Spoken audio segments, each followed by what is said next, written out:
ओम शांति।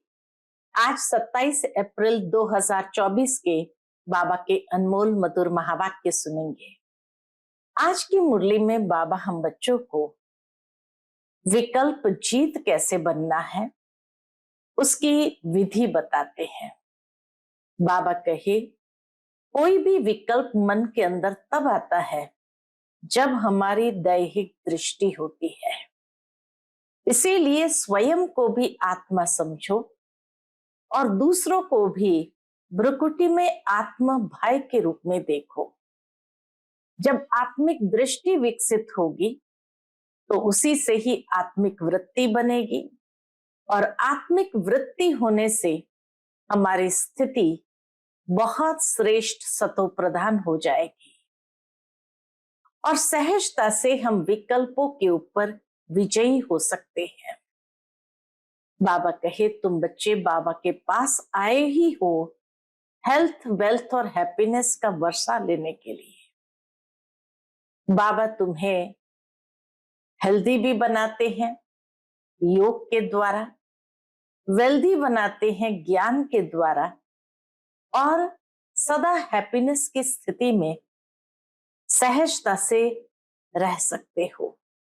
तो जितना हो सके बाबा को प्रेम से याद करें और पढ़ाई के ऊपर पूर्ण ध्यान दें, तो हेल्थ और वेल्थ जहां होगा वहां हैप्पीनेस सदा है ही है।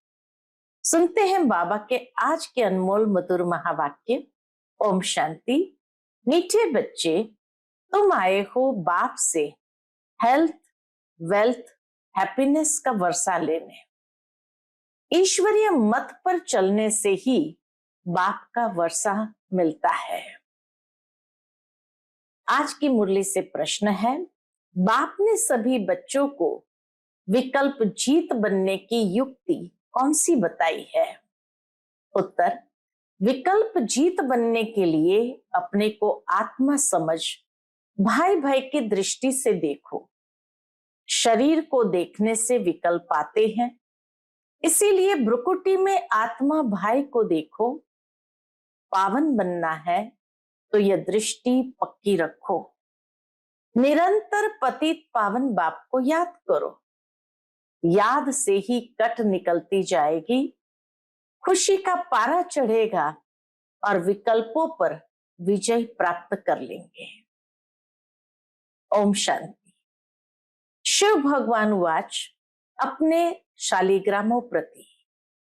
शिव भगवान वाच है तो जरूर शरीर होगा, तब तो वाच होगा।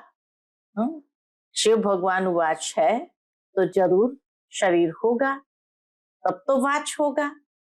बोलने के लिए मुख जरूर चाहिए, तो सुनने वालों को भी कान जरूर चाहिए। आत्मा को कान, मुख चाहिए। अभी तुम बच्चों को ईश्वरीय मत मिल रही है, जिसको राम मत कहा जाता है। ईश्वरीय मत को ही राम मत कहा जाता है। दूसरे फिर है रावण मत पर। रावण मत है तो उसके अगेंस्ट में राम मत ही होगी। तो बाबा कहे, तुम बच्चे राम मत पर हो तो दूसरे फिर रावण मत पर है।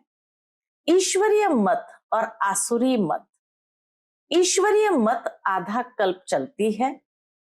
बाप ईश्वरीय मत देकर तुमको देवता बना देते हैं, फिर सतयुग त्रेता में वही मत चलती है। यहां से ही वो संस्कार ले जाते हैं, तो उसी संस्कारों के आधार पर चलते हैं जो ईश्वरीय मत पर बने हुए हैं। वहां जन्म भी थोड़े हैं क्योंकि योगी लोग हैं, और द्वापर कलयुग में है रावण मत। यहां जन्म भी बहुत है क्योंकि भोगी लोग हैं, इसलिए आयु भी कम होती है। बहुत संप्रदाय हो जाते हैं और बहुत दुखी होते हैं। राम मत वाले फिर रावण मत से मिल जाते हैं, राम मत वाले फिर द्वापर से रावण मत वालों से मिल जाते हैं। तो सारी दुनिया की रावण मत हो जाती है। फिर बाप आकर सबको राम मत देते हैं। सतयुग में है राम मत, ईश्वरीय मत, उसको कहा जाता है स्वर्ग। ईश्वरीय मत मिलने से स्वर्ग की स्थापना हो जाती है आधा कल्प के लिए। वह जब पूरी होती है तो रावण राज्य होता है, उसको कहा जाता है आसुरी मत।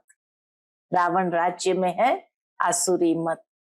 अब अपने से पूछो, हम आसुरी मत से क्या करते थे, ईश्वरीय मत से क्या कर रहे हैं? आगे जैसे कि नरकवासी थे, फिर स्वर्गवासी बनते हैं शिवालय में। सतयुग त्रेता को शिवालय कहा जाता है। जिस नाम से स्थापना होती है तो जरूर उनका नाम भी रखेंगे। तो वह है शिवालय, जहां देवता रहते हैं। रचयिता बाप ही तुमको ये बातें समझा रहे हैं। क्या रचते हैं वह भी तुम बच्चे समझते हो।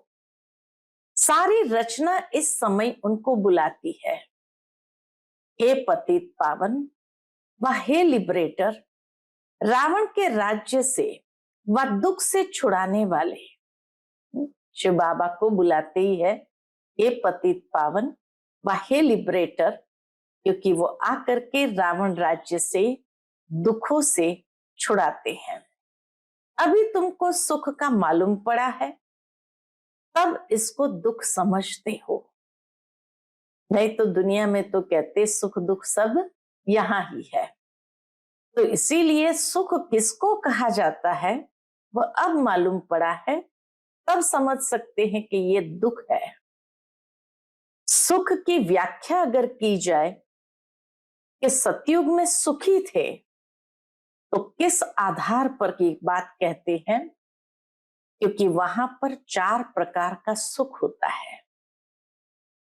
तन स्वस्थ तो तन का सुख, मन प्रसन्न तो मन का सुख, धन से पूरे श्रृंगारे हुए तो अथाह धन का खजाना है तो धन का सुख, और जन वहां दैवी गुणों से संपन्न है तो जन का भी सुख है। तो इसीलिए जहां ये चारों प्रकार का सुख हो, तन मन धन और जन, उसको कहा जाता है सुखी। सदा के लिए, पूरी आयुष्य के लिए सदा सुखी। और उसकी भेंट में आज की दुनिया में अगर देखा जाए तो मनुष्य दुखी है, क्योंकि ये चारों प्रकार का सुख किसी को नहीं है। दुनिया के अंदर कोई ना कोई 1 या 2 प्रकार का सुख होता है। किसी को तन स्वस्थ है, तन का सुख है, तो मन हमेशा टेंशन में रहता है, जन हमेशा परेशान करने वाले होते हैं। तो वो धन भी अगर मिला तो धन भी सुख का अनुभव नहीं कराता है। किसी को धन का सुख है तो तन का सुख नहीं है, मन का सुख नहीं है, जन का सुख नहीं है। किसी को अगर मन का सुख है तो शरीर बीमार है, धन नहीं है, और जन भी शायद ठीक न हो।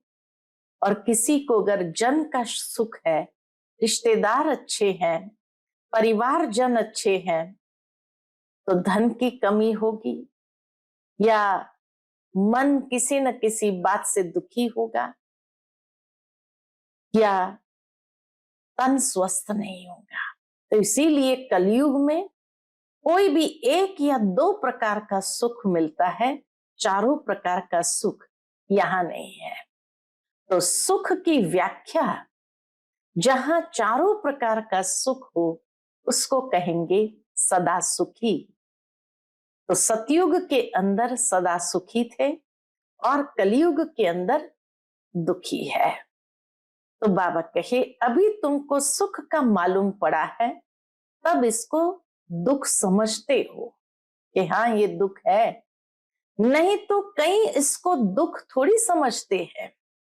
जैसे बाप नॉलेजफुल है, मनुष्य सृष्टि का बीज रूप है, तुम भी नॉलेजफुल बनते हो।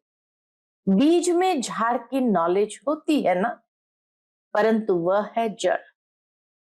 अगर चैतन्य होता तो बता देता। तुम चैतन्य झाड़ के हो, इसीलिए झाड़ को भी जानते हो। बाप को कहा जाता है मनुष्य सृष्टि का बीज रूप, सत चित आनंद स्वरूप।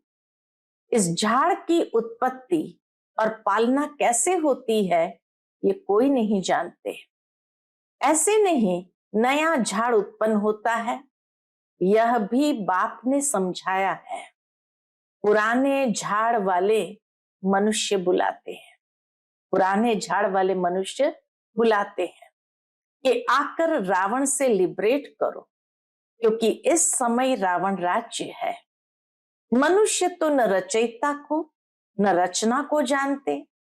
खुद बाप बतला रहे हैं कि मैं एक ही बार हेवन बनाता हूं, हेवन के बाद फिर हेल बनता है। रावण के आने से फिर वाम मार्ग में चले जाते हैं। सतयुग में हेल्थ वेल्थ हैप्पीनेस सब है। तुम यहां आए हो बाप से वर्षा लेने, हेल्थ वेल्थ हैप्पीनेस का, क्योंकि स्वर्ग में कभी दुख होता नहीं है।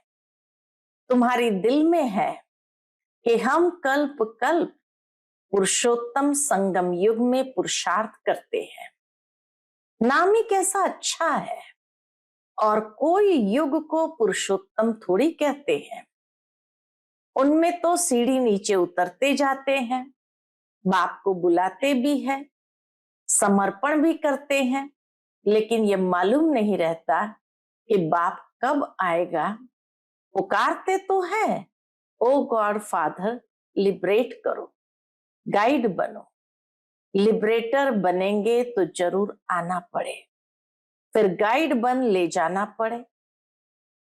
बाप बच्चों को बहुत दिनों के बाद देखते हैं तो बड़ा खुश होते हैं। बाप दादा सभी बच्चों को बहुत दिनों के बाद देखते हैं, बहुत दिनों के बाद क्या, युगों के बाद देखते हैं तो बड़ा खुश होते हैं।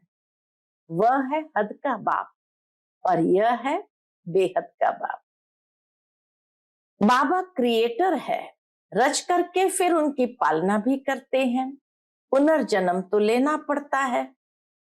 किसको 10 किसको 12 बच्चे होते हैं, परंतु वह सब है हद के सुख। जो काग विष्ठा समान है, तमो प्रधान बन जाते हैं। तमो प्रधान में सुख बहुत थोड़ा है, तमो प्रधान में सुख बहुत थोड़ा है। तुम सतो प्रधान बनते हो तो बहुत सुख होता है। सतो प्रधान बनने की युक्ति बाप आकर बताते हैं। बाप को ऑलमाइटी अथॉरिटी कहा जाता है। मनुष्य समझते हैं गॉड ऑलमाइटी अथॉरिटी है, तो जो चाहे सो कर सकते हैं। मरे को जिंदा कर सकते हैं। एक बार कोई ने लिखा, एक बार किसी ने बाबा को पत्र लिखा, अगर आप भगवान है तो मक्खी को जिंदा कर दिखाओ। ऐसे ढेर प्रश्न पूछते हैं। सुप्रीम अथॉरिटी और उसको कहे मक्खी को जिंदा करे, इतने नासमझी की बात कहेंगे। मैच्योरिटी भी नहीं, सुप्रीम अथॉरिटी क्या मक्खी को जिंदा करने आएंगे। ये है इस संसार के लोगों की समझ। तुमको बाप ताकत देते हैं जिससे तुम रावण पर जीत पाते हो, बंदर से मंदिर लायक बनते हो। उन्होंने फिर क्या क्या बना दिया है। वास्तव में तुम सब सीताएं भक्तियां हो, तुम सबको रावण से छुड़ाया है। रावण द्वारा तुमको कभी भी सुख नहीं मिल सकता।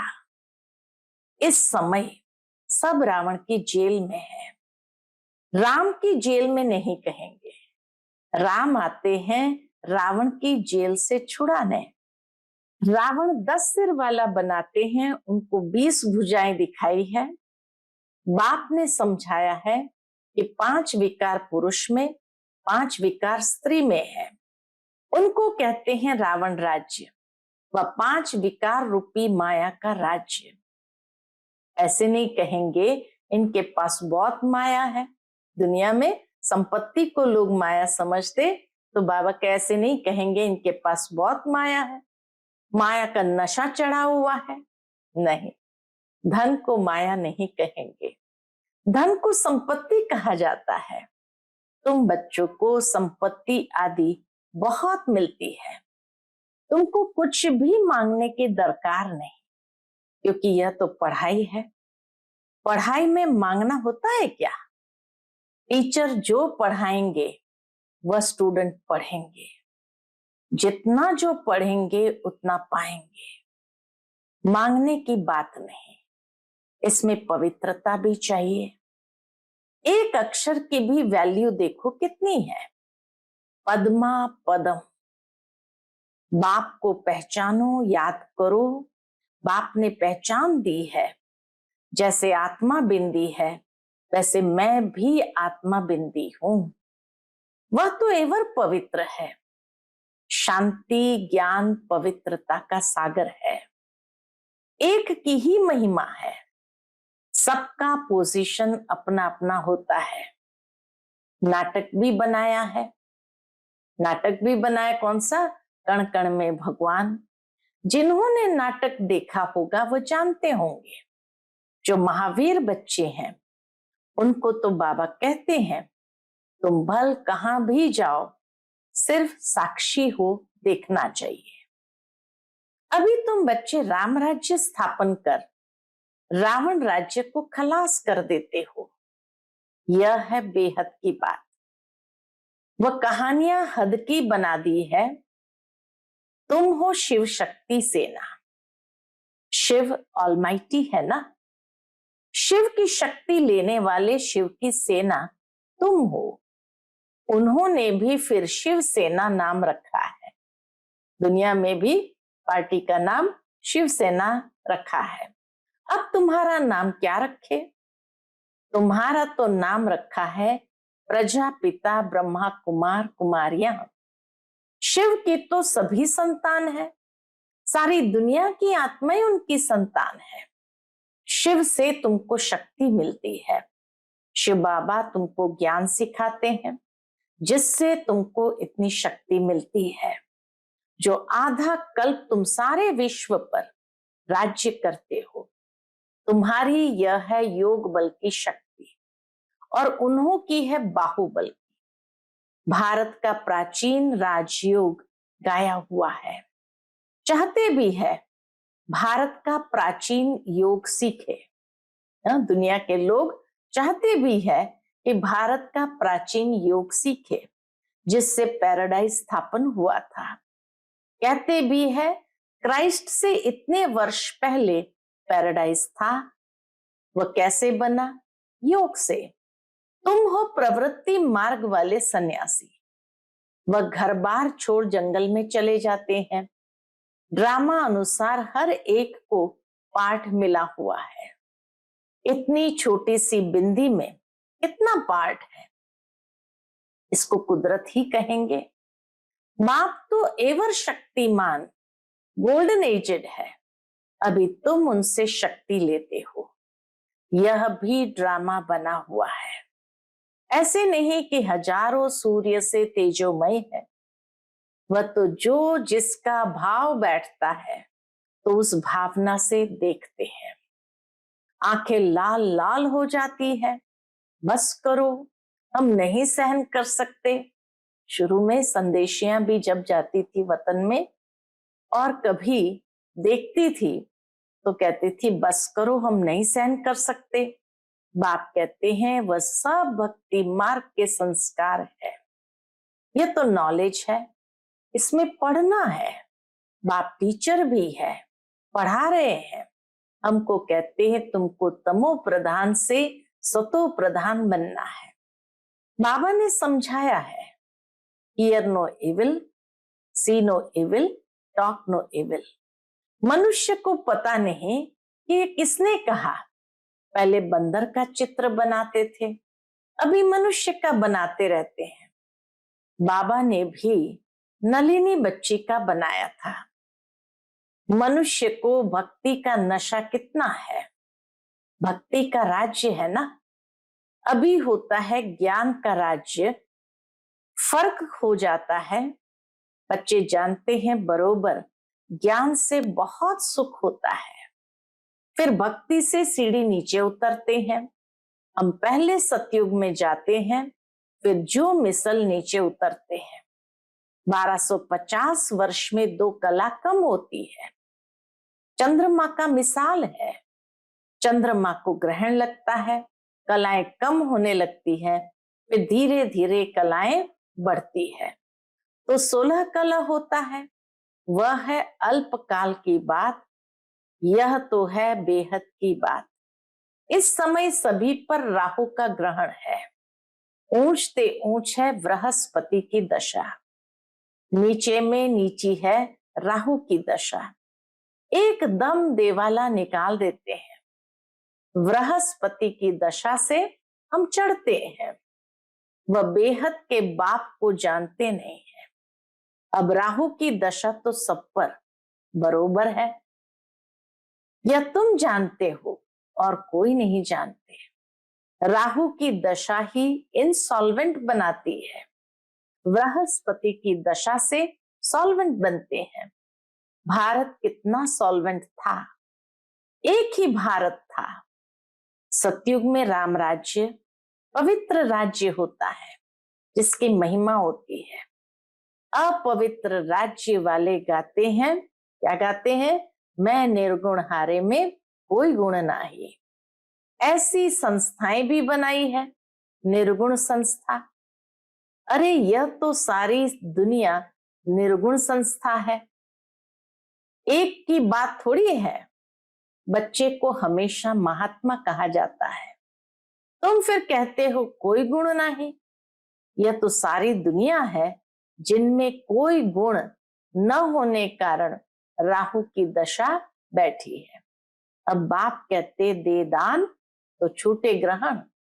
अब जाना तो सबको है ना, देह सहित देह के सभी धर्मों को छोड़ो, अपने को आत्मनिश्चय करो। तुमको अब वापस जाना है। पवित्र न होने कारण वापस कोई जा न सके। अब बाप पवित्र होने की युक्ति बताते हैं। बेहद के बाप को याद करो। कई कहते हैं बाबा हम भूल जाते हैं। बाप कहते मीठे बच्चों, पतित पावन बाप को तुम भूल जाएंगे तो तुम पावन कैसे बनेंगे? विचार करो कि ये क्या कहते हो। जानवर भी कभी ऐसे नहीं कहेंगे कि हम बाप को भूल जाते हैं। तुम क्या कहते हो? मैं तुम्हारा बेहद का बाप हूं। बाबा को आश्चर्य लगता है जब बच्चे कहते बाबा हम आपको भूल जाते हैं, तो बाबा कहते तुम क्या कहते हो, मैं तुम्हारा बेहद का बाप हूं। तुम आए हो बेहद का वर्षा लेने। निराकार बाप साकार में आए तब तो पढ़ाए, अभी बाप ने इनमें प्रवेश किया है। यह है बाप दादा। दोनों की आत्मा इस भ्रुकुटी के बीच में है। तुम कहते हो बाप दादा, तो जरूर दोनों आत्माएं होगी, शिव बाबा और ब्रह्मा की आत्मा। तुम सब बने हो प्रजापिता ब्रह्मा कुमार कुमारियां। तुमको नॉलेज मिलती है तो जानते हो हम भाई भाई हैं। फिर प्रजापिता ब्रह्मा द्वारा हम भाई बहन बनते हैं। ये याद पक्की चाहिए। परंतु बाबा देखते हैं कि बहन भाई में भी नाम रूप की कशिश होती है। बहुतों को विकल्प आते हैं। अच्छा, शरीर देखकर विकल्प आते हैं। अब बाप कहते अपने को आत्मा समझ, भाई भाई की दृष्टि से देखो। आत्माएं सब ब्रदर्स है। ब्रदर्स है तो बाप जरूर चाहिए। सबका एक बाप है, सभी बाप को याद करते हैं। अभी बाप कहते हैं सतो प्रधान बनना है तो माम एकम याद करो। जितना याद करेंगे तो कट निकलती जाएगी, खुशी का पारा चढ़ेगा और कशिश होती रहेगी नंबरवार पुरुषार्थ अनुसार। अच्छा, मीठे मीठे सिकिलते बच्चों प्रति माता पिता बाप दादा का याद प्यार और गुड मॉर्निंग। रूहानी बाप की रूहानी बच्चों को नमस्ते। हम सभी रूहानी बच्चों की रूहानी माता पिता बाप दादा को याद प्यार, गुड मॉर्निंग और नमस्ते। नमस्ते, शुक्रिया बाबा, शुक्रिया। आज की मुरली से धारणा के लिए मुख्य सार है। पहली पॉइंट, पढ़ाई पर पूरा ध्यान देकर स्वयं को संपत्तिवान बनाना है। कुछ भी मांगना नहीं है, एक बाप की याद और पवित्रता की धारणा से पद्मा पदम पति बनना है। दूसरी पॉइंट, राहु के ग्रहण से मुक्त होने के लिए विकारों का दान देना है। Hear no evil, see no evil, talk no evil. जिन बातों से सीढ़ी नीचे उतरे, निर्गुण बने, उन्हें बुद्धि से भूल जाना है। आज का बाप दादा का मधुर वरदान हम बच्चों के प्रति है। पहले आपके मंत्र द्वारा सर्व का सम्मान प्राप्त करने वाले निर्माण सुमहान भव। पहले आपके मंत्र द्वारा सर्व का सम्मान प्राप्त करने वाले निर्माण सुमहान भव। यही महामंत्र सदा याद रहे कि निर्माण ही सर्व महान है। निर्माण ही सर्व महान है। पहले आप करना ही सर्व के सम्मान प्राप्त करने का आधार है। महान बनने का यह मंत्र वरदान रूप में सदा साथ रखना। वरदानों से ही पलते उड़ते मंजिल पर पहुंचना। मेहनत तब करते हो जब वरदानों को कार्य में नहीं लगाते। अगर वरदानों से पलते रहो, वरदानों को कार्य में लगाते रहो तो मेहनत समाप्त हो जाएगी। सदा सफलता और संतुष्टता का अनुभव करते रहें। आज का स्लोगन है, सूरत द्वारा सेवा करने लिए अपना मुस्कुराता हुआ रमणीक और गंभीर स्वरूप इमर्ज करो। सूरत द्वारा सेवा करने के लिए अपना मुस्कुराता हुआ रमणीक और गंभीर स्वरूप इमर्ज करो। अर्थात रमणीकता और गंभीरता का बैलेंस होगा तो सहज ही मुस्कुराते रहेंगे और सूरत द्वारा भी सेवा होती रहेगी। ओम शांति।